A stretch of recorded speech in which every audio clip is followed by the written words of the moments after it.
Okay, this is a 2000 Mercedes-Benz E430. And this is with the car turned off. You got let me focus. Got about 100, about 98 on low, and on high you got about 100. There goes the new AC compressor down there. Now I'm about to turn on the car.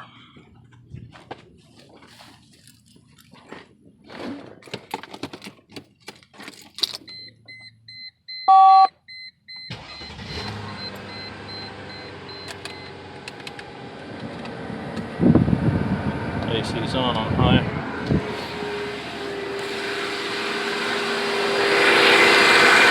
Clutch is activated.